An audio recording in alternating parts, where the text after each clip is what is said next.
Bien, estamos con Juanjo en la parada dedicada a Argentina. Estás tomando mate, ¿no, Juanjo? Mate. Típico argentino, mate. Es la bebida más típica de Argentina, el mate, ¿no? Sí, Argentina, Brasil, sur de Brasil, Uruguay. Argentina se toma mucho en toda Argentina. ¿De qué está compuesto el mate? Es una infusión de la hierba, una hierba mate, es como un té. Y algunos le ponen azúcar, y otros no le ponen, yo lo tomo amargo, sin azúcar. Y es una infusión, como un té nada más.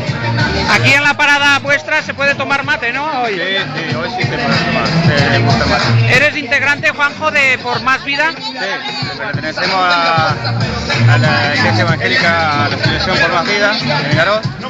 Y sí, estos días, todos los años, para esta fecha, hacemos todas las congregaciones, como somos diferentes países, nos reencontramos para ofrecer cada uno los productos típicos de la zona. En Vinaroz News tenemos muchos lectores en Río Cuarto. ¿Por qué no les envías un saludo a través de internet? Bueno, Río Cuarto, Córdoba, un gran saludo. Conozco la provincia de Córdoba bastante, me gusta. Y bueno, vaya un saludo y un mate y un abrazo fuerte para todos ustedes. Muchas gracias, Juan. Venga. Y si él está conmigo, que puede conmigo, dice algo que pueda conmigo. Yo por eso mi enemigo ya no tengo que temer. Pues si viene contra mí, tiene que correr. Porque si él está conmigo, que puede conmigo, no existe nadie que pueda conmigo. Yo por eso mi enemigo. Pero sale muriendo rápido que viene. La gracia de mí, a mi vida, y es la bicicleta. Y puedo enfrentarse a la mayor defensa. Lo que es mi a mí es para llamar. Esta bicicleta.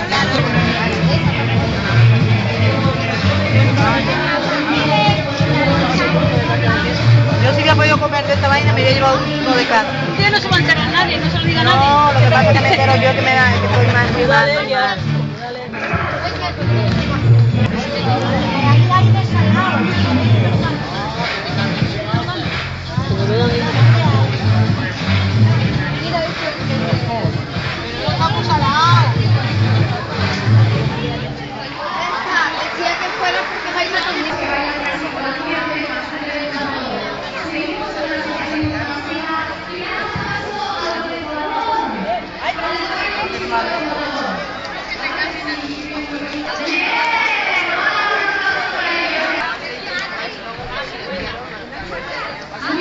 ¿Por qué no le invitamos ¿Pero qué hay dentro? Claro, claro. Claro que sí. ¡Hola! La lechuga. Venga,